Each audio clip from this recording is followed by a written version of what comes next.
أصدقائي الرياضيين، أو في صفحة الرياضة على صفحة أجيال ستات، مرحبا بكم مرة أخرى في حلقة جديدة، حلقة من حلقات مونديال قطر 2022. في هذه الحلقة سوف نتناول بالتفصيل الممل وبالتحليل مقابلة المغرب ضد نظيره البلجيكي، مقابلة اللي سالت قبل ساعات من الآن بانتصار مستحق وانتصار كاسح للنخبة الوطنية المغربية، والتي أهدت انتصارا مدويا لكافة الشعب المغربي ولملكه الهمام.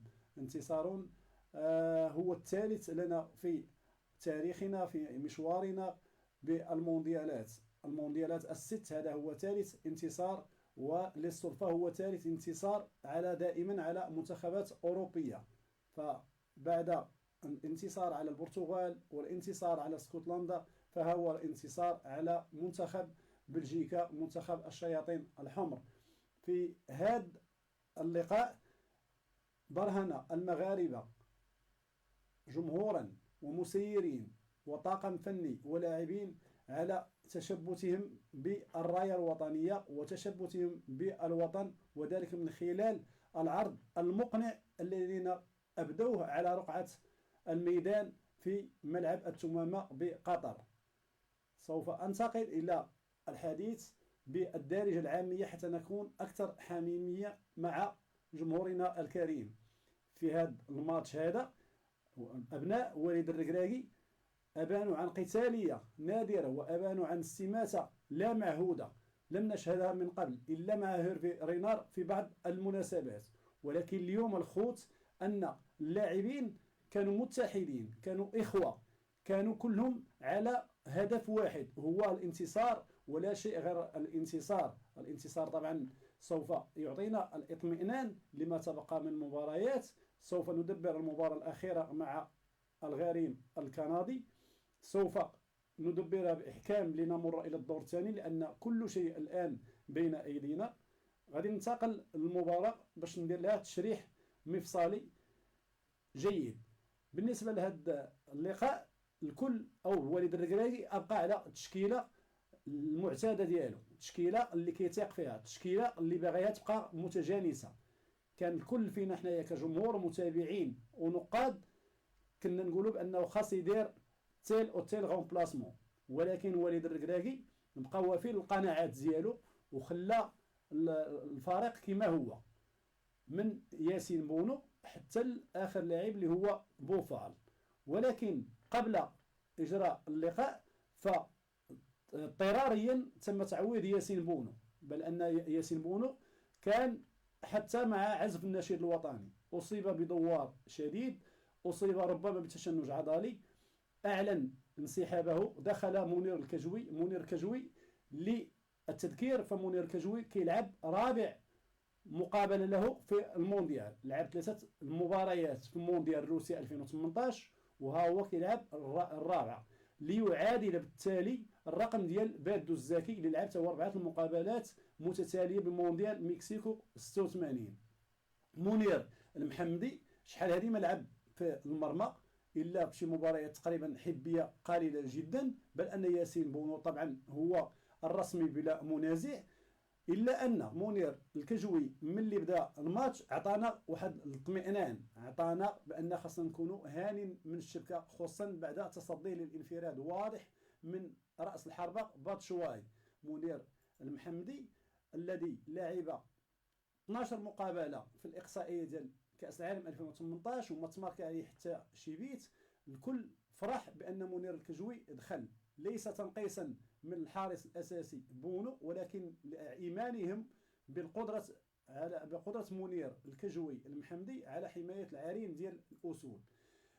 منير المحمدي ابان عن مؤهلات عاليه جدا بتصديه طيله المقابله لكرات خطيره، خصوصا من باتشواي كما اسلفت الذكر، ومن ازار، ومن اللاعب ميرتينز رقم 14. كرات حاسمه كان من شانها ان تبصم على الهدف الاول لبلجيكا، ولكن احبط هذه المحاولات منير المحمدي. برافو عليه، تقريبا بالنسبه لي كان من ضمن اللاعبين المتميزين والمتألقين في هذه المباراة. وليد الركراكي كما قلت التشكيل ديالو والشاكله لعب به بنفسه، كنقصد بالشاكله هو السيستيم دو جو 4-3-3. هذه المره شويه خلاها هجوميه لانه زاد من المنتصف، بعد من المنطقه ديال العمليات وقرب شويه للمنتصف ديال الملعب باش يقارب ما بين الخطوط ويضيق المساحات على منتخب بلجيكي. المنتخب البلجيكي من جهته حنا كنعرفوه بانه كيلعب بلاعب مفتوح ولاعب فرجاوي ولاعب مباشر على الشبكه عن طريق نقلات سريعه، عن طريق تمريرات قصيره جدا. وطبعا حيت عنده اللعابه لهذا الشيء اللي هما ازار وسميتو دوبرين ويتسل، وكيلعبوا هادو كيلعبوا فيما بينهم ديما وداكشي، معتادين على اللعب بيناتهم تقريبا شي 10 سنوات. هذه هي الطريقه اللي كيوصلوا بها ديما الكاري دي زويت ديال الفريق الخصم. بلجيكا ماشي هو الماتش ديال كرواتيا اولا رهبت الدخول الى الاجواء ديال المونديال، وبان كرواتيا بلي كورياس على بلجيكا، وكرواتيا كتمتلك لاعبين عندهم قدرات بدنيه كثير كبيره بزاف. هذاك الشيء لعبنا مع هذيك المره بهذا السيستيم. هنا اليوم الخصم ديال اليوم بلجيكا ان والد الركراكي في اول الامر بغى يمص الحماس ديالهم، بغى يشوفهم على شناوين. لهذا في الشوط الاول كان تقريبا لعب بنفس السيستيم ديال تقريبا كرواتيا، الا ان في وسط الميدان كما كنشوفوا ديما بانه اللاعبين ديالنا ملي كان الكره تكون عند المنتخب البلجيكي ان حنايا كندافعوا بزاف باش نفتكوا كره بسرعه، ولكن انفو ملي كنشدوها ما كيلعبوهاش الميليو ديالنا. علاش؟ لانهم الدراري ماشي تكنيسيان بزاف، وراتم شفتوا هذا الشيء. لهذا في الشوط الاول كان الاحتكار ديال الكره كان تقريبا عند المنتخب البلجيكي ولكن بدون فاعليه. المنتخب المغربي لا بالدفاع ديالو لا بوسط الميدان قاوم مزيان البلاجيكا في الشوط الاول، مع صنع بعض الفرص عن طريق بوفال بالمهارات الفنيه ديالو عن طريق المراوغات، ولا بالزياش عن طريق القذفات المباغته ولا التمريرات العميقه والطوليه نحو راس النصيري. هذا الشيء تقريبا اللي درنا في الشوط الاول، حتى جات ديك ضربه الخطا اللي نفذها زياش وتماركات، ولكن مع كامل الاسف ترفض الهدف لان السيس كان تقريبا في وضعيه حجبت الرؤيه على الحارس كورتوا، والسيس كان هذيك الساعه كان اورجو، لانه كون السيس ما تحركش كان البيت غادي يتحسب. ورانتم عارفين التحكيم اش كيقول في هذه الحاله، هو تقريبا نفس الحركه اللي دار ثاني في الهدف الثاني، غير هو في الهدف الثاني ما كانش اورجو، فهمتيني؟ ما كانش اورجو. اذا كندوي على المردود ديال الشوط الاول. اللاعبين ديالنا ديال المنتخب المغربي ابانوا فيه على حس تكتيكي عالي، التزموا بالرسم التخطيطي اللي دار لهم سميتو والد الركراكي، لعبوا بالبلوك با بعض اللحظات، بعض المرات كيلعبوا بالبلوك او وكيزيدوا سميتو القدام كيديروا نقلات سريعه، بخلاف الماتش ديال كرواتيا. هذه المره شفنا واحد التنشيط هجومي ووصلنا للشبكه ديال الحارس كورتوا شحال من مره. هنا بغيت نفتح القوس على كل لاعب، خاصني نتحدث لكم على كل لاعب باش نفسروا المردود ديالو. قبل المقابله طبعا وهاد 3 ايام الاخرى انتم عارفين بان مزراوي كان ديكلاري فورفي بور هذا الماتش. علاش؟ لانه كان تصاب نهار الماتش ديال كرواتيا، وبان هذه الاصابه ديالو كتستدعي تقريبا 10 ايام على الاقل ديال الروبو وديال التداوي. ولكن مزراوي امام الروح الوطنيه اللي كتميزو وامام روح المجموعه اللي كاملين كلهم اللعابه كانوا مصرين باش خاص يربحوا هذا الماتش كوت كوكوت، انه تقريبا بشي 3 ايام هما مكتفين ليه سميتو لا دوز باش انه خاص يبرى دغيا، وبالتالي في ظرف 3 ايام 4 ايام ها هو كان حاضر ولعب رسمي من البدايه ديال الماتش. علاش؟ لان وليد الركراكي كيتيق فيه بزاف انه خاص يلعب. نفس الامر كينطبق على حكيمي، حتى حكيمي هو كان راجع من اصابه، وهذا اكبر دليل انه في الميطه الثانيه راه خرج في ديك الدقيقه 67. اذا حكيمي ماشي جاهز 100%، مزراوي ما جاهز 100%، الجول بدلنا الرسمي بالجول البديل، السيس هو كيشكو من اصابه ولعب. بالنسبه لي سليم املاح راه شفتوه بانه ديك المره كان مصاب واصر باش يكون ثاني طبعا في هذا الماتش. اذا هذا الشيء كامل كيبين لكم بان 4 حتى ل 5 لاعبين لعبوا تقريبا بواحد 70% هي القليله اللي قلناها، ومع ذلك اصروا والحوا باش يلعبوا هذا الماتش. اذا هذا الماتش هذا تلعب بالجرينتا، تلعب بالاصرار وبالتصميم وبالعزيمه وبالاراده وبحب اظهار الوطنيه الكبيره والجارفه سميتو في ارضيه الميدان. وفعلا لان هذه العوامل اللي ذكرت هذه ان من شانها باش تلغي اي تاكتيك ديال المنافس، وتلغي الحماس ديال المنافس، وتلغي النجوم ديال المنافس، وتلغي الماضي والتاريخ ديال المنافس، ولا حتى التصنيف سميتو ديال الفيفا ديالو، لان بلجيكا انتم عارفين يمكن في الصف الثاني ولا الثالث عالميا. اذا ديما الروح ديال الفريق هي اللي كتهزم اي فريق واخا يكون مؤلف من 11 نجم، هذه بلا شك. هنا سمحوا لي نعاود نرجع لافيزيونومي ديال الماتش كما شفتوا الشوط الاول جاونا فيها تقريبا كما قلنا فرص قليله، فرصه ديال حكيمي، وهذيك الفرصه بالنسبه لي انا كان خاص يماركي ديك الكره لانه معتاد عليها في باريس سان جيرمان ولا في لانتر ميلان ولا في دورتموند، ديما كيماركي بحال دوك الفرص، ما تاقش في نفسه مزيان. يمكن كما قلت لكم بفعل الاصابه، لانك تخلي اللدود الا كانت عندك شي اصابه ما كتكونش حتى تايق في الامكانيات ديالك هذيك الساعه، لحظه ديال التير ما تاراش مزيان، ما كادراهاش، مال كان خاص يماركي هو الاول. بالنسبه للفرصه الاخرى الثانيه اللي هي صريحه هي اللي قلت لكم ديال زياش ورفضها الحكم. اذا مزيان ملي طرا هذاك الشيء ديال البيت اللي ترفض، لانه جاء قبيله سميتو الانتهاء ديال الشوط الاول، مما كيعطي واحد الرسائل كبيره ديال الاطمئنان بان الفريق ديالنا غادي يقول الكلمه ديالو في الشوط الثاني.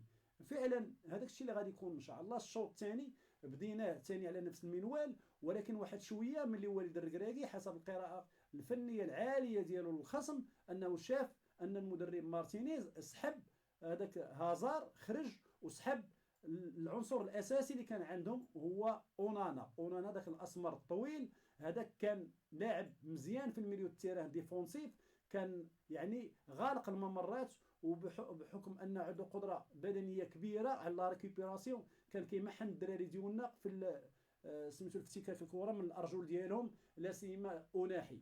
من هذا المنظور هذا اوناحي ديما كنقول تابع الماتش اللي داز، اوناحي لم يفعل شيئا يذكر. علاش؟ لان الماتش الريتم ديما كيكون عالي عليه، واوناحي كيبان لي غير كيتفرج كيتمشى وكيتمشى في التيران، وكيخلي الثقل طبعا غير على المرابط وعلى سليم املاح اللي كيعطيو اللحم ديالهم مزيان وكيبينوا على قتاليه واستماته. علاش؟ لانه كيعوضوا داك النقص ديال اوناحي لا على صعيد لا ريكيبراسيون ديال والو، لا على صعيد البناء الهجومي ثاني بحال كيكتفي فقط بالتمريره القصيره وكيريح. هذا الشيء اللي كيدير اذا هنا شكل لنا على طيله الماتش واحد كما نقولوا العواز من ديك الجهه. بالنسبه للهجوم في الميطه الثانيه بوفال بشويه بدا كيدخل في الماتش، ملي شاف دوك الجوج كما قلت لكم ازار واونانا حيدوا وعوضوهم بميرتينس وبواحد اللاعب اخر كنظن ما بقيتش عاقل على السميه ديالو، انهم خلاو شويه واحد الانفراج في وسط الميدان، وبالتالي المغرب بدا كيدخل في الماتش بشويه وبدا يدير لا مونوبول ديال لابال، يعني بدا كيحتكر الكره وبدا كيدير بناءات. زياش في هذا الخضم ديال هذا الكلام اللي كدير نعاود بين مزيان على علو الكعب ديالو. هنا اطلق العنان نفسه، بل ان زياش بالنسبه لي لعب احسن ماتش ديالو في حياته من نهار ارتدى الفانيلا ديال المنتخب الوطني، يعني صريح العباره، اخرج ما في جعبته، لا من ناحيه التمرير القصير ولا من ناحيه التمرير طويل ولا من ناحيه الرفعات على راس النصيري، ولا بعض المرات في شي مراوغات اللي مجديه، ولا في قراءه ديالو ديال اللعب، ولا في التنفيذ ديالو للضربات ديال الاخطاء.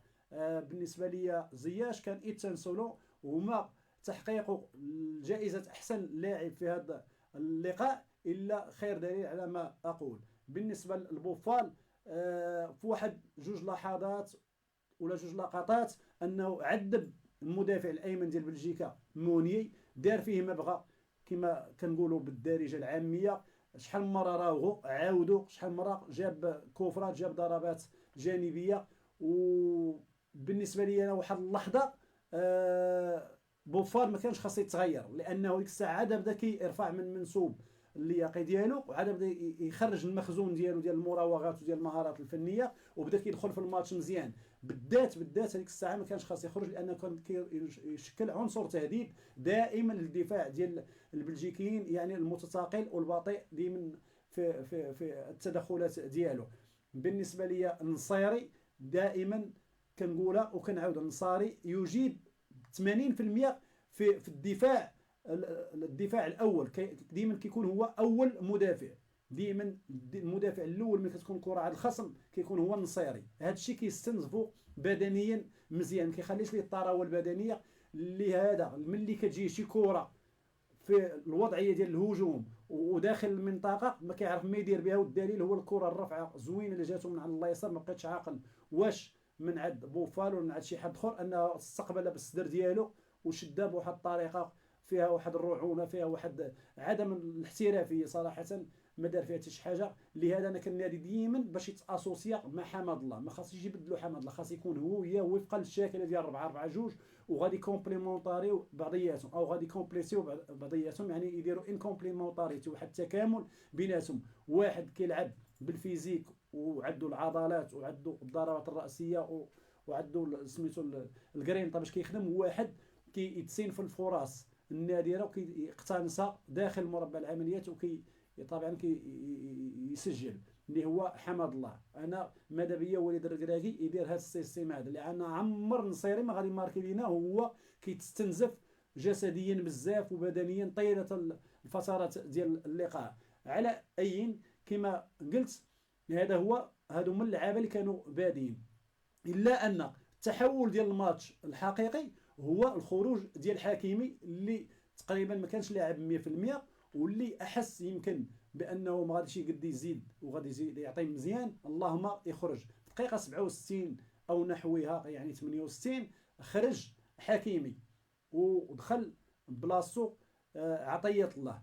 عطيه الله طبعا غادي يلعب في لاغوش، غادي يلعب كظهير ايسر، مما يستدعي الامر ان خاص مزراوي يدوز الجهه اليمنى، البلاصه المعتاده ديالو اللي كيلعب فيها في بايرن ميونخ. وفعلا هذا هو اللي كاين. بالنسبه للتغيير الاخر ان سليم املاح خرج وغيدخل الصابيري، وهذا الشيء هو اللي كنستبشروا به خير، بل ان الجمهور المغربي قاطبه باقي ما كيفهمش علاش ما كيدخلش الصابيري اللي كيمتلك المقومات ديال الدفاع وديال الهجوم وديال البناء وديال التسديد نحو المرمى. علاش ما كيدخلش رسمي وكيدخل اناحي ضعيف بدنيا وغير القادر على العراكيه وغير قادر على منافسه الاقوياء من المنافسين الخصوم، انه هو اللي كيدخل. استبشرنا خيرا ملي دخل الصابيري، بل انني كنت كنتفرج في واحد المقهى قلت لهم هذيك الساعه، قلت لهم دابا الصابيري غادي ماركي، وفعلا جاء هذاك الهدف، والناس هما شاهدين وحاضرين عارفين اشنو اللي قلت، وفعلا ماركا الصابيري في ذاك البيت او في ديك الفرصه اللي صنعها عطيه الله في الرواق الايسر، واقتنص واحد ضربه خطا ونفذها الصابيري كما نفذها زياش في الميطه الاولى. هذه المره اصابت الهدف وتماركات. علاش؟ لان كورتوا ان كيدير هذا الخطا ديما حتى في ريال مدريد، الكره اللي كتكون جانبيه وكتكون كيكون مدرك باللاعبين كثافه عدديه ديال اللاعبين وكتروبوندي ليه حداه ديما كتماركا، وهذه شفناها فيه شحال من مره لا في الشامبيونز ليغ في البطوله الاسبانيه. لعل والد الركراكي عطى التعليمات ديالو للاعبين باش يديروا مثل هذه الرفعات وبقوه، تكون الكره بيان طرافايي وقويه وتحط قدامه على بعد متر ولا 2 متر قدامه وتبومبي ولا يجي يحجب عليه الرؤيه شي حد، وفعلا هذا ما كان. اذا سجلنا هذاك الهدف الاول. الدراري تحلوا. هنا بغيت نشير قبل هذا الهدف بان الدخول الثاني ديال جوج الافوا، يعني هما حمد الله وبوخلال، في هذيك الفتره بالذات فين جاء ذاك الهدف. هنا كيبان لك بان وليد الركراكي عرف يدير تقسيم الفترات ديال الشوط الثاني وفقا للبدلاء اللي عنده. اذا دخل بدلاء او بديلين في الدقيقه 67 و68 اللي هما كما قلت لكم عطيه الله والصابري، وفي الدقيقه 73 بدل دخل حمد الله ودخل ابو خلال. هنا عطات واحد الدفعه معنويه كبيره وعطات واحد الشحنه هجوميه للمهاجمين. يعني ملي كتدخل واحد اللاعبين عندهم طراوه بدنيه اكيد بانك يعطيوك الاضافه. طبيعة الحال حمد الله دخل بلاصة النصيري، وأبو خلال دخل بلاصة بوفال. هنا كنفتح القوس علاش بوفال خرج، وهو كان ديك الساعة غادي طالع مزيان في الريتم وكان عاطي مزيان، ما كانش خاص يخرج، ولكن القراءة ديال وليد الركراكي تحسب له ما دامت أنها جا منها الهدف.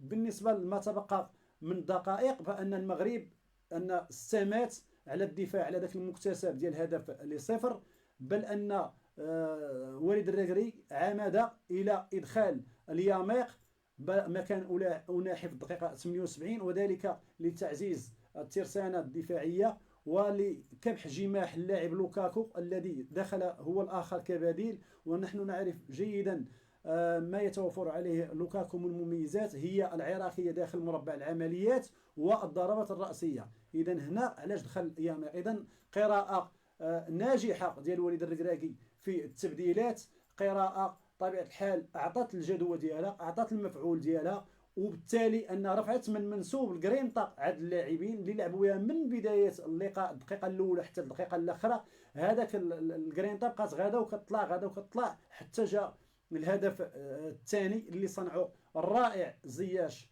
الرائع في هذه المقابلة. طبعا أنه كرة كانت جات من عند المحمدي من حارس المرمى، التمريره الاولى ديالو حطت فوق الراس ديال حمد الله اللي برولونجاها البوخلال، بوخلال بالدور ديالو كيعطيها راسيه لزياش كي يحصرق داخل المربع العمليات وكيدور وكيرجع عليه على وجه السرعه. الاخر حتى هو ابو بورطون عطاها للشباك ديال كورتوا وسجل الهدف الثاني على مفاجاه ديال المنتخب البلجيكي اللي بقى كيشوف في هذاك الشيء اللي كيجرى في الميدان ما صدقش راسو. المنتخب المغربي اضاف ملحمه تاريخيه جديده في السجل التاريخ ديال المنتخب المغربي في المونديال، اضاف انتصار ثالث، اخرج الجماهير الى الشوارع، ادخل الفرح الى قلوب كل المغاربه، ادخل الفرح الى كل البيوت والى كل المقاهي والى كل المنتديات والفضاءات.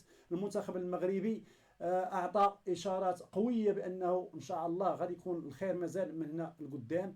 هنا كنشيد بالعمل الجبار اللي دار وليد الركراكي في المباراتين بجوج، عرف كيفاش يقرا، هذا هو المدرب، هذا الشيء اللي بغيت يطرا حتى في المونديال 2018. مع كامل الاسف كانت عندنا كاع الادوات البشريه باش يلعب كما لعب اليوم وليد الركراكي السيد إيرفي رينار، ولكن ما دارهاش، خفلتنا هكاك التاهل يعني على بونت كما نقولوا الدور الثاني في 2018. كان وليد الركراكي يدير يعني احسن مما كان، او كان إيرفي رينار يدير احسن مما كان. الشيء اللي نجح فيه وليد الركراكي قرا الماتش الاول ديال كرواتي مزيان، عرف كيفاش خاص يتلعب، خرجنا بنقطه ثمينه، دخلنا للماتش هذا عطينا كل ما في الجعبه ديالنا، جاب الله الفوز وعن جداره واستحقاق. دابا كيبقى لنا الماتش الاخير ضد المنتخب الكندي المتطور المجتهد واللي نايف بغيت نقول بالدارجه هو نيه، فهمتي، لان المنتخب الكندي كيلعب يعني باندفاع كبير، كيلعب سون بوزي دي كيستيون، كيلعب كيفما التوفيق داكشي اللي عطاه الله، ديما الهجوم من حول الهجوم، ولكن في نفس الوقت كيعري على المواقع الخلفيه ديالو، خصوصا انه ملي كيقتنص هدف مبكر كيزيد يبغي يزيد الغله ديالو. هنا فين كيوقع في المحظور في المقابلتين بجوج، لا ديال بلجيكا ولا ديال كرواتيا. ديال كرواتيا باش ندوزو ليساي نعطيوها واحد الحق ديالها، مادام الخصم القادم هو كندا، غنقولوا بان كرواتيا كما كنقول ديما الخبيره والمتعقله. فالمدرب لاديتش انه ابقى على التشكيله المعتاده ديالو، اللهم انه بدل اللاعب فلاسيتش ودخل ليفاجا او كيقراوه هما باللغه ديالهم ليفايا. الفرقه بقات كما هي، بقى جورانوفيتش، بقى لوفرين، بقى اللاعب سوزا في الايسر، بقى المدافع الوسط الدفاع مشات هربت لي السميه ديالو، وسط الميدان كما هو بوروزوفيتش ومودريتش وكوفاسيتش، وفي الاتاك راس الحربه كرامايتش وبيريزيتش تقريبا كان هو نجم اللقاء لانه اعطى واحد جوج تمريرتين حاسمتين. المنتخب الكرواتي واخا فاجئوا المنتخب الكندي بهدف، وهذه الميزه ديالو لان المنتخب الكندي كيهجم ديما في الربع ساعه الاولى، تقريبا كيتسيد اللقاء، لان كيكون ديك الساعه يلاه داخل زاعم، باقي عنده القدرات البدنيه باقي في الاوج ديالها، كيهجم باش يقتنص داك الفوز. فعلا اقتنص داك الهدف، ما دافعش عليه. المنتخب الكرواتي بقى بشويه بلاتي يهدأ في اللعب، ما تنيرفا ما والو، حتى جاب الهدف ديال التعادل اللاعب كراماريتش. شويه رد عليه ليفاجا، شويه في الميطه الثانيه بشويه بلاتي ثاني عليهم، حتى ماركاو الهدف الثالث بواسطه نفس اللاعب كراماريتش اللي سجل الهدفين. وبالتالي في الانفاس الاخيره من اللقاء كيجهز اللاعب ماجر، كيجهز على المنتخب الكندي برباعيه 4-1. هنا الاخوان غادي نقدر ندوز معكم لما قد يترتب عليه من حسابات في اللقاء الأخير. فكلنا نعرف بأن المنتخب الكرواتي لديه 4 نقاط، والمنتخب البلجيكي 3 نقاط، والمنتخب الكندي لا شيء، وليس عنده ما سيخسر في هذا اللقاء. نحن لدينا 4 نقاط. الماتش الحاسم هو ديال كرواتيا وديال بلجيكا. حنا نديرو في أسوأ الحالات أن خسرنا مع كندا ب1-0 ولا ب2-0. واخا نخسروا بالنسبه لي انايا، لا ربحت كرواتيا راه حنا دايزين، تعادلت كرواتيا هي وبلجيكا حنا دايزين. ولكن المفاجاه العظيمه هي لا قدر الله هي لا بلجيكا ربحت كرواتيا. وانا اش غادي نقول لكم، الشم قد تكون رائحه يعني التواطؤ في هذا اللقاء، كما جرت العاده في مونديال 82 الجزائر ملي دارتها ليها النمسا والمانيا، ولا كما وقع لنا في مونديال 98 من طرف النرويج والبرازيل. فالاخوان انتم كتعرفوا عندنا 4 نقاطي وكرواتيا 4 نقاطي. لنفرض ان بلجيكا ربحت، بلجيكا اللي ربحت غتولي عندها 6 نقاطي، لان دابا عندها 3، عندها 6 نقاطي. وكرواتيا عندها 4، ولكن كرواتيا الاخوان راه عندها 4 الاهداف وعندها هدف عليها، يعني عندها بليس 3، عندها زائد 3. حنا دابا عندنا زائد 2. لا قدر الله خسرنا ب1 ولا 2 راه غتولي عندنا النسبه يا زائد 1 يا 0. اذا في هذه الحاله كرواتيا راه احسن منا، لان عندها زائد 3، ولا خسرت غير ب1-0 غتبقى عندها زائد 2، يعني راه احسن منا. اللهم تفاديا لكل هذه الحسابات المعقده، كنطلب من الوالد الركراكي باش يبقى محضر هذا الكرينطا في الذهن ديال اللاعبين ديالو، ويقرا لهم هذه الاحتمالات كامله، ويلعبوا الماتش افون في الاخر ويربحوا المنتخب الكندي، ولعل اضعف الاضرار انه خاص يتعادلوا معاه باش ما نطيحوش في هذه الحسابات المعقده. لان انا كنقولها ديما، الكفر مله واحده، ولاد عبد الواحد كلهم واحد، يعني الاوروبيين غادي يجيو من بعضياتهم. اللهم خاصنا نلعبوا الماتش ديالنا كما ينبغي، ما نهبطوش الريتم، ما نهبطوش يدينا، ما نتقزموش قدامهم. علاش؟ لان كندا ما عندها ما تخسر، خاصها تخرج يعني بشرف. اذا هذا الشرف غادي يمر عبر القناه او البوابه ديال الفوز، يعني غادي يخرجوا من المونديال يعني خارجين. اللهم يديروا واحد الرباح في الجيب ديالهم. احنا ما خاصناش نمشيو معاهم في هذا التيار، لان الخوف كل الخوف هو الهزيمه الغير المتوقعه ديال اصدقاء مودريتش في هذا اللقاء. هذا الشيء اللي كاين الاخوان، المفاد ديال هذا التدخل ديالي والفكره العامه بغيت نوصل بان اللقاءات كلهم ما كيتشابهوش في كاس العالم ولا في الشامبيونز ليغ ولا في الكون كامل. كنقولها وكنعاودها بان اللقاءات السابقه ما بين المنتخبين ما كتحكمش، بان النجوم وفرة النجوم ما كتحكمش، بان التاريخ في المونديال ما كيحكمش، ولا تاريخ المواجهات الثنائيه ما كيحكمش، ولا الاستعداد ولا لي ماتش اميكو اللي كيكونوا قبل راه ما كيعطيوكش اليقين.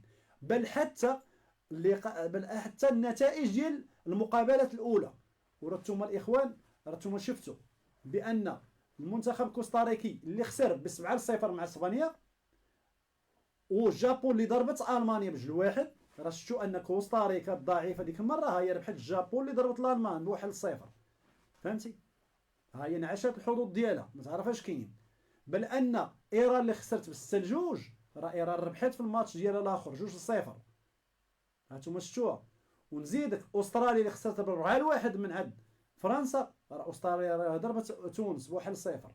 إذا هنا اللقاءات لا تتشابه، وما خاصناش نبنيو هذه على هذه، راه كل لقاء كيتلعب على حده، راه ماتش ما كيشبهش الماتش. هانتوما شفتوا اسبانيا اليوم كيفاش لاقت صعوبات ونديه وواحد المقاومه كبيره من عند المانيا باش ترجع في النتيجه، لان الكبرياء الالماني ما بغاوش يخسروا اليوم مع اسبانيا، هما جابوا التعادل باش خلاو الحظوظ ديالهم قائمه.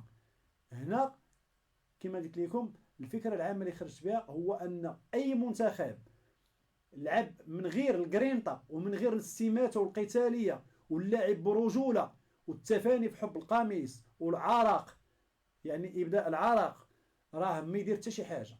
لهذا اشد بحراره على ايدي اللاعبين وعلى الستاف تكنيك وعلى كل المحيطين سميتو الجهاز الفني وجهاز اللاعبين من مسيرين، وعلى راسهم القجع اللي وفروا كامل يعني المقومات باش المنتخب المغربي يدير واحد النتائج طيبه، وفعلا احنا شفناها. وما نزيدش ننسى الاهم هو ان الجماهير اللي كتنقل لقطر والجماهير اللي كتملأ المدرجات بحال قبيله التيران تقريبا عامر ب 90% من اللاعبين من الجماهير المغربيه، 90% كلها تقريبا مغاربه.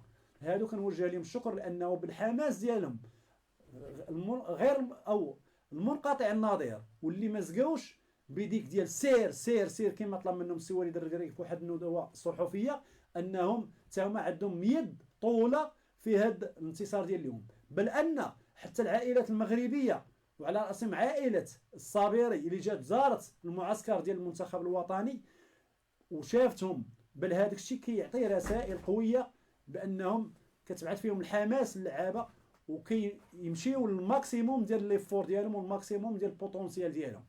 اشد بحراره كما قلت لكم على هاد سميتو لي زانغريديون كما نقولوا دو جو كاملين، كلشي كاع هاد الناس كلهم ساهموا في هذا الانتصار المدوي واللي غادي يبقى كما قلت لكم تاريخي.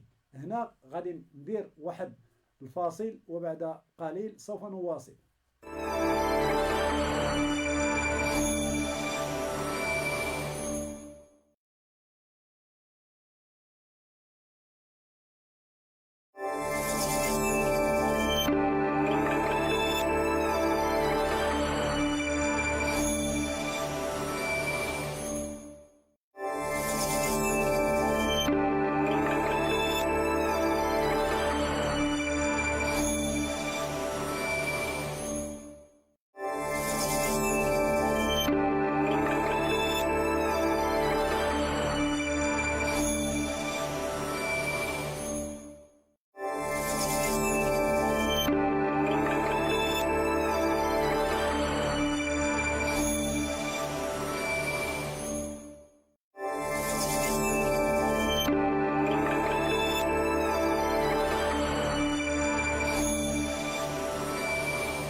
عودة مرة أخرى إلى متابعينا الأوفياء في هذه الحلقة اللي كما قلت لكم كنديروا فيها واحد تشريح مفصل ما جرى أو مجريات اللقاء اللي جرى المنتخب المغربي ضد المنتخب البلجيكي. اش غادي نقول لكم من إضافة هو أن كأس العالم ديما كيتلعب على واحد الجزئيات وعلى واحد التفاصيل صغيره، وكان نحمد الله ونشكره بان جانا واحد المدرب اللي مغربي طبيعه الحال مغربي الجنسيه، هو ان كيفهم مزيان اللعب في مثل هاد المحافل الدوليه الكبرى.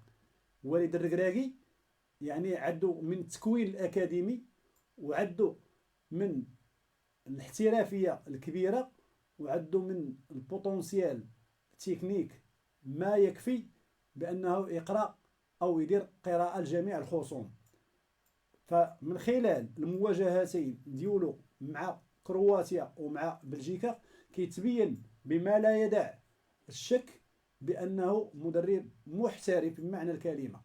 وهذا الشيء راه سبقوا بواحد السمعة حسنة لما كان كيدرب فريق الفتح الرباطي، وملي جا عند فريق الوداد البيضاوي، ولا حتى ملي كان عند قطر، بأنه مدرب منجز، مدرب بخلاف بعض المدربين المغاربة اللي سبق لهم اعتلاوا العارضة الفنية ديال المنتخب المغربي فيما سبق، وأبانوا غير مرة على المحدودية ديالهم.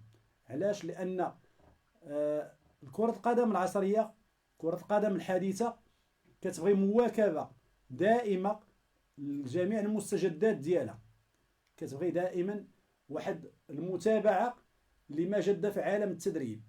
ووالد الركراكي من هذه الناحية أرفع له القبعة، لأنه أجاد وأصاب، لا مع فرق الفتح الرباطي والوداد البيضاوي من ناحية الإنجازات والألقاب اللي عطاهم، وكاين اللي كانت غايبة على الخزائن ديالهم شحال هذه وجابها ليهم، ولا من اللي اعتلى العارضة الفنية بجدارة واستحقاق ديال المنتخب المغربي. والد الركراكي لحد الساعة الإخوان راه ما خسر حتى شي ماتش، بل أنه رابح شحال من ماتش، وهو يلاه وصل للمنتخب المغربي يلاه تقريبا هذه شي 3 شهور.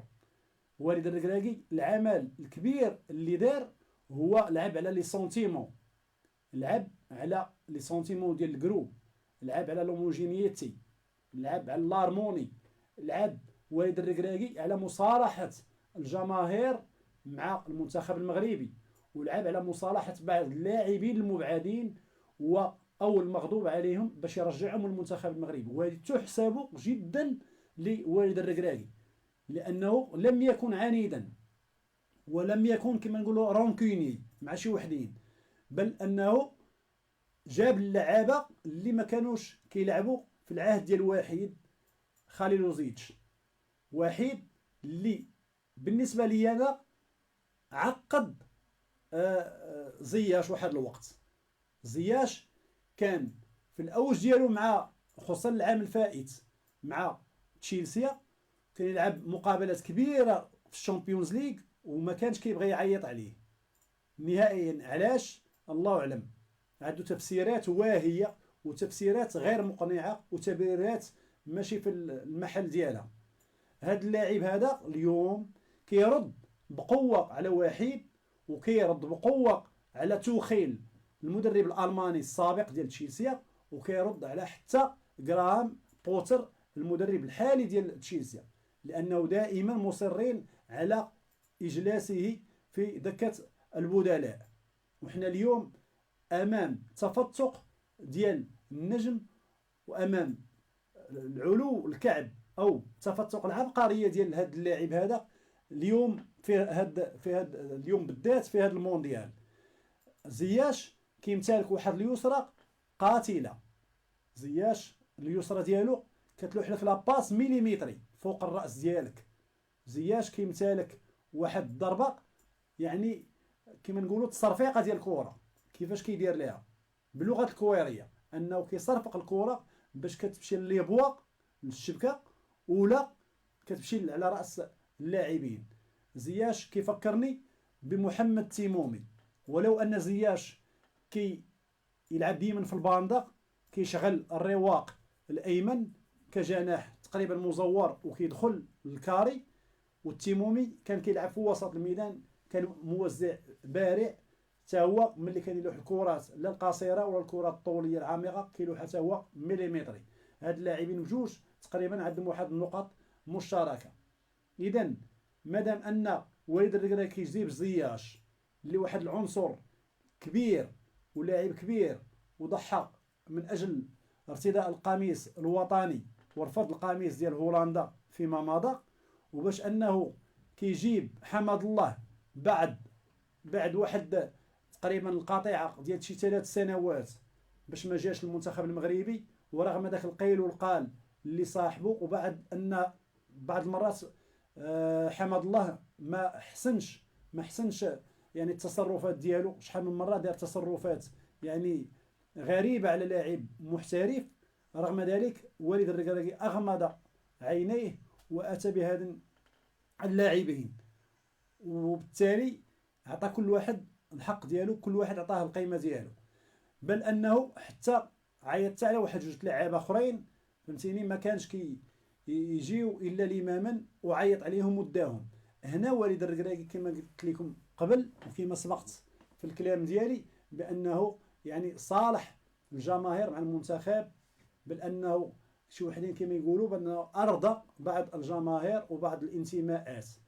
وليد الركراكي في هذه الناحيه نجح في انشاء واحد الجروب سودي ودار منه واحد التوليفه متجانسه، وهذاك الشيء هو اللي كتشوفوا في الملعب. اذا وليد الركراكي كنبغيه غير يحاول يبونيفي الميليو التيران لان الميليو التيران ديالنا باقي ما كنقدوش في الحوزه، نشدوا في الحوزه ديالنا لابال مزيان باريحيه تامه. باقي الاجاده ديالنا فقط في الابتكاك ديال الكره وفي سميتو في اللاعب يعني بالسماته القتاليه باش كنحيدوها من نسيبتيليزيو من عند الخصم. ولكن ملي كيستدعي الامر ان خاصنا نبنيو الكره ناخذوها من الدفاع ونبنيوها بدقه دقه من وسط الميدان، وعاد نتموا غاديين بها لاطاك بواحد النقلات تقريبا اللي كتعدى 6 ضربات 7 8 باقي ما كنديروهاش، بل ان باقي ما كنقدوش على الضغط ديال الفريق الخصم. يعني كيقدي ياخذها لينا. انا اللي بغيت نفسر لكم باللغه الكوريه يعني باقي ما كنقدوش نشدوا كره في رجلينا، ما كنتبرعوش بالكره. هذا هو المشكل اللي باقي خاص يلعب عليه الركراكي. ولا بغى يصلحوا خاص ان مثلا اوناحي راه قلتها في الحلقه السابقه، اوناحي ما خاصش يبقى يدخل بشكل رسمي، ضروري من تطعيم وسط الميدان بواحد اللاعب اللي عنده حرفانه في رجله واللي عنده واحد التقنيات وواحد المهارات في الاحتكار ديال الكره وفي الاستحواذ عليها وفي التغطيه ديال الكره وفي الدوران وفي الزياده بها باش يزيد بها مزيان. يعني خاصو واحد اورغانيزاتور، خاصو كاتاليزور، خاصو مونور دي جو، خاصو واحد اللاعب اللي كيعطي لا باس ليمينوز، خاص واحد اللاعب اللي كيدير التسديد واللي كيشارشي التهديف. وهذا اللاعب ما هو الا الصابيري. اذا الصابيري من هذا المنطلق خاصو يكون تيتيلير انديسكوتابل، لان اوناحي برهن في هذه الماتشات بجوج على الضعف ديالو من هذه الناحيه. اللهم يلعب الصابيري. هذه هي النقطه تقريبا اللي انا مختلف مع السي وليد الركراكي، وكنتمنى صادقا باش يعاود يصلحها ان شاء الله في المقابله الجايه ديالو مع المنتخب الكندي. بالنسبه لملاحظه اخرى بالنسبه لحمد الله، اي نعم بانه كيقوم بعمل جبار على مستوى افتكاك الكره من عند المدافعين ديال الفريق الخصم ومنعهم من التدرج في بناء اللعب ديالهم، هذه مزيانه. ولكن النصيري باقي كيفتقد الثقه في النفس من ناحيه التهديف، لانه مادام ديما ما كيماركيش ما غتكونش عنده الثقه في النفس، ولا ما كانش عنده الثقه في النفس راه عمره ما غادي يماركي. لهذا كنطلب من والد الركراكي باش المره الجايه ان شاء الله يثيق 100% بحمد الله ويدخلوه هو الاول تيتيلير ويخلي شويه النصيري حتى الميطه الثانيه. وهذه هي لا لوجيك دي الشوز. علاش؟ لان النصيري شحال من مره كان تيتيلير وما دار حتى شي حاجه في الماتشات كاملين اللي لعبوا، ولا لي ماتش اميكو ولا هاد لي ماتش يعني اوفيسيال، ما دار حتى شي حاجه تذكر على صعيد الهجوم. اذا لاش غنبقى ندخله؟ وخصوصا ان الوظيفه الاساسيه ديالو هي تسجيل الاهداف. الاهداف من هذه الناحيه غايبه على النصيري. اسف.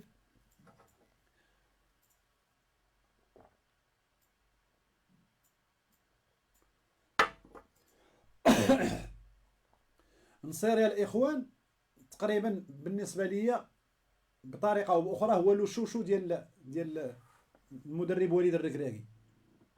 ولكن الامر ملي نجيو بحال في المونديال وانا كنعطيو واحد الهامش زمني كبير من الوقت وما كيماركيش وما كيدير حتى شي فرصه نات وما كيعطيكش انطباع بانه هو راه سير كيتطور وغادي يتحسن مع مرور الماتشات، اذا لا داعي باش نبقاو ندخلو تيتيلير.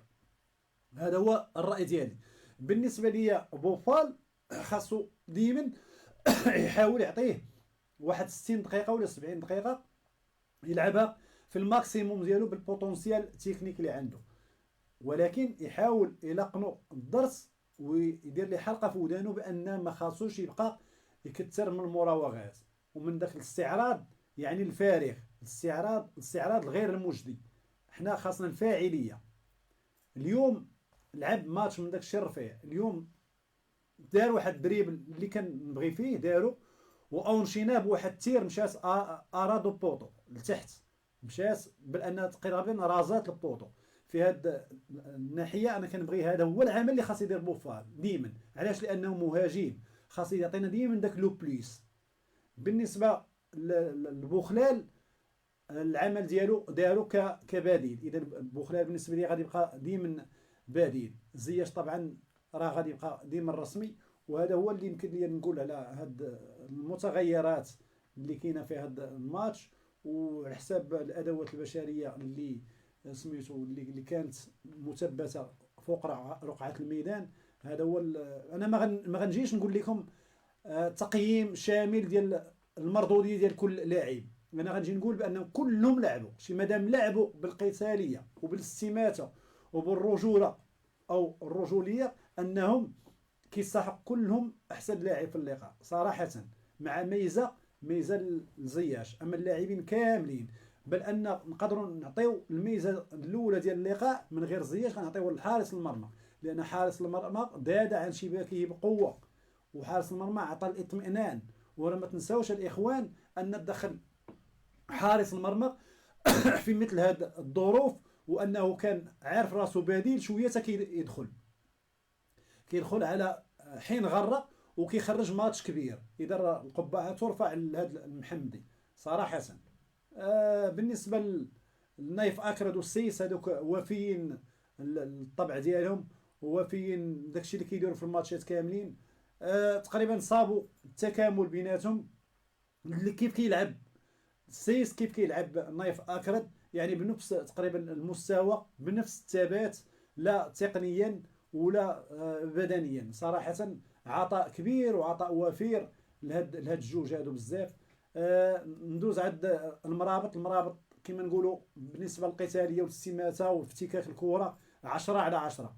بالنسبه لبناء اللعب تقريبا كيعوزوا هاد النقطه هذه وهذا الجانب هذا، لان هو بطيء في الدوران وبطيء في الارتداد نحو الدفاع، وما كيقدش يبني اللعب مع لاعب الوسط، خصوصا انه ما عندوش واحد جوج لعابه بلي تكنيك اللي غادي يقدروا ينفسوه.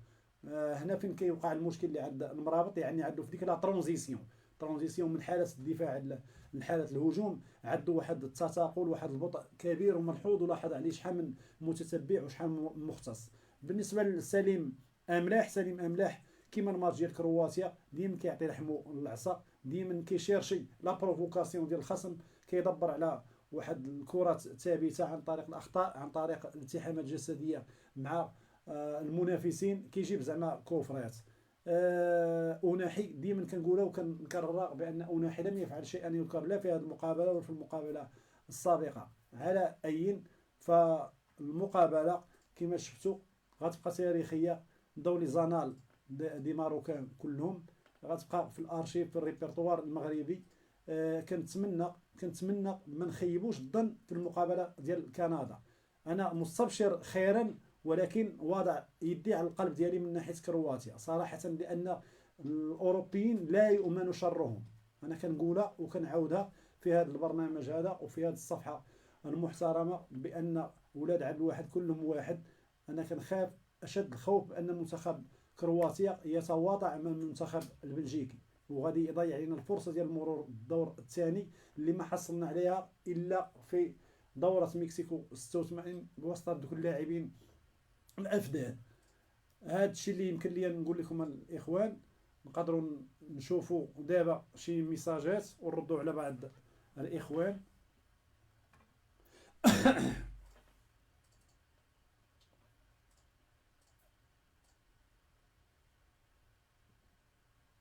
سي حكيم نزيه طبيعه الحال لوكاكو ما لاعبش شحال هادي، ولكن غير الوجود ديالو راه كفيل بانه خاص يخلي اللعابه ديالنا يديوها فيه ويحتاطوا منه. لوكاكو طبيعه الحال ما دار والو. علاش؟ لان لوكاكو اولا بطيء ما سريعش، وثانيا لوكاكو الاوج ديالو هو ان سميتو كيبغي الالتحامات الجسديه، او الميزات ديالو هو انه كيبغي الالتحامات الجسديه وكيبغي الكرات الهوائيه. الشيء اللي ما شفعش ليه مع اللاعبين السايس ومع نايف اكرد. ورفضا لهذه اللعبه عند الدخول ديالو فطن ليه وليد الركراكي بانه دخل على وجه السرعه، دخل ليه الياميق، لان الياميق كيتميز بطول فارع وبالضربات الراسيه. بالنسبه لي المرابط بطبيعه الحال كان من الممتازين، كان ممتازين، انا كنقولها وكنعاودها في الاختصاص ديالو، في الابتكاك وفي الضغط على حامل الكره والدور ديالو المحوري كسقاء. هذه ممتاز فيها، انا ما كنقولهاش، ما كنقولش العكس ديالها. انه خاصهم من يكملوا مثلا الصابر، لان يعني الصابر كيتميز ببوتونسيال فيزيك مزيان. اللهم الصابر خاص يكون يعاونوا هنايا في هذه الناحيه، ويكون معاه ملاح ولا شي لاعب اخر. انا متيقن بان غادي يكونوا متكاملين.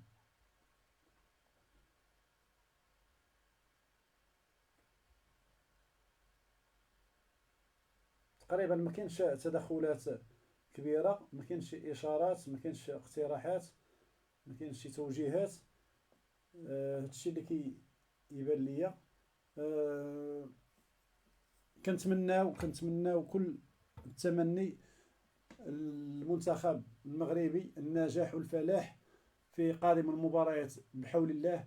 وكنتمناو طبيعه الحال غادي نتاهلوا، لان بقينا غير على بعد خطوه واحده باش نتاهلوا للدور الثاني. اللي كنتمنى اكثر هو نمشيو بعيد، نمشيو على الاقل الربع النهائي، لان هذا الجيل هذا يستحق يدوز حتى الربع النهائي صراحه، باش يعوض ذاك الاخفاق ديال سنه 2018 وباش يدوز المرحله ديال سنه 86. مرحله 86 وصلنا للثمون، هنا باغي ندوزو الربع، لان هذا الثمون كنا غادي نوقعوا عليه في 98 وفي 2018. ولكن الله سبحانه وتعالى ما كتبش. كنطلب الله سبحانه وتعالى باش يعوض لنا هاد الاخفاقين بجوج ونمشيو سيدي حتى الربع النهايه. وهذيك الساعه راه غادي يكون لكل حادث حديث، لان المقابلات ديال الكاس ديما ما كتعرفش اشنو اللي جاي فيها، ديما ماشي بمقابلات هادو ديال البطوله راه شيء والكاس شيء اخر. وشحال من فريق اوروبي اللي كان تقريبا شبه مغمور راه كبر في كاس العالم. شحال من فريق ما كانوش معولين عليه ومشى على الاقل المربع الذهبي، يعني اعتلى البوديوم في المرتبه الثالثه. وهنا كنخص بالذكر المنتخب البلجيكي، لانه ماشي من الكبار ديال اوروبا، هذه باش نعرفوا هذه القضيه، راه ماشي من الكبار ديال اوروبا يعني على مر الزمان. ولكن في سنه 86 جاتو الفرصه، وانا الساعه كنت شاهد على هذاك الاحداث، انه داز للدور الثاني بشق الانفس يعني عن طريق المرتبه الثالثه، وداز في الثمن وخرج الانياب ديالو ضد المنتخب الاتحاد السوفيتي القوي، واللي كان مرشح فوق العاده وربحوا ب4-3. وداز الربع مع اسبانيا، دار تعادل 1-1 وسميتو غلبوا في البينانتيات. داز النصف النهائي خسر مع القويه الارجنتين بقياده مارادونا، وداز للترتيب وخذ المرتبه الرابعه، وبقى كيتسين من 86 حتى 2018 باش خذ المرتبه الثالثه. اذا المنتخب البلجيكي كبر في هذا كاس العالم بانه منتخب مغمور، بان المنتخب السويدي في سنه 1994 تا هو اعتلى منصه البوديوم، تا هو حصل على المرتبه الرابعه الثالثه ملي ربح المنتخب البلغاري ب4-0. وديك الساعه المنتخب البلغاري راه كان قوي، راه كان فيه ليتشكوف وبالاكوف وستايتشكوف وبينيف، كانوا لعيبه قويين، كان ايفانوف لور، كان كيرياكوف، كان كريمين لييف، كان هوبتشيف، كان لانكوف. هادو اللعيبه كانوا قويين وربحوا المنتخب السويدي. المنتخب السويدي تا هو كان عنده برولين ولارسون وسفينسون، وكان عنده تيرن، عنده انجيسون، عنده دالين، عنده الحارس رافيلي. كانوا عنده لعيبه مزيانين. اذا المنتخب السويدي جاب المرتبه وجاب الشهره ديالو في هذاك الكاس ديال 94. منتخب كرواتيا براسو تا هو في المونديال 98 كضيف جديد، راه ملي جا راه حرج المنتخب الفرنسي في عقر داري في ستاد دو فرونس ب2-1 باش خسر، واحتل المرتبه الثالثه بعد الفوز ديالو على المنتخب الهولندي بالهدف ديال سوكر وشد الميداليه النحاسيه. اذا حنا خاصنا نامنوا بالقدرات ديالنا. راه حال الوقت كنقولها وكنعاودها صراحه، وماشي كنقولها يعني عن غير يعني درايه، بل ان كنقولها عن درايه ان حال الوقت باش منتخب عربي ولا منتخب افريقي يعتلي المنصات التتويج، يعني خاص على الاقل يحصل الصف الثالث. ولما لا سميتو اغتنام هذه الفرصه الكبيره اللي تقدر ما تعاودش من هنا لقدام في هذا المونديال العربي، ويمشي فريق عربي حتى لنصف النهايه. علاش ما يكونش المنتخب المغربي؟ الاخوان الطموح راه مشروع، والكره هذه منفوخه ديما كما نقولوا غير بالبرد، راه لكل مجتهد نصيب. ولا عرف اي واحد يجير الماتشات ديالنا او الماتشات اللي غادي يكونوا قدامنا، راه بامكاننا نمشيو لنصف النهائي. الاخوان راه هاتم النهائي، ها الربع ها النصف. وهذا الشيء راه كنا قريبين اللي في مونديال 86. راه مونديال 86 من دزنا عند المانيا في الثمن راه خسرنا بهدف مباغت، وكانوا الدراري ديالنا بحال لاشاو خلاو الحيط، كانوا فيه 4 حيدوا واحد بقاو 3. مارك علينا ماتيوس البيت في الدقيقه 88. بل ان حنا كنا طامعين كون دزنا المانيا غندوزو للربع النهائي مع ما تلاقاو، راه غنتلاقاو غير مع المكسيك، والمكسيك ماشي شي حاجه كبيره.